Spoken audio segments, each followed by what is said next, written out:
Hi guys! Ngayon nagluto ako ng kalderetang baboy. Ayan. Kasi nagutom ako today kasi sa kakalinis ng bahay guys. Nako.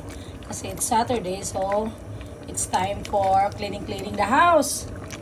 Kaya ito, the day in my life. Kaya yon, nagluto ako ng kalderetang baboy na may gulay na patatas, carrots, at saka yung green beans.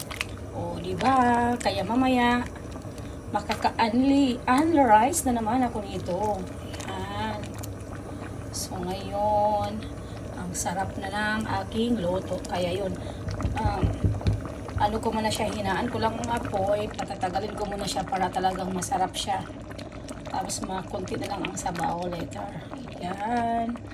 Kaya, kainan na mamaya.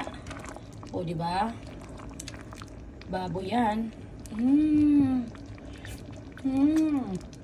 Sarap. At saka bumili ako ng yung liver paste ba yun? Tapos yung pang sa bread. Tapos nilagay ko din siya dito para talagang maglapot siya. Maglapot yung sabaw niya. Kaya yon. So ang sarap ng aking caldereta a la May. A la Mary Babes. Caldereta niya. Kaya yan, ito na.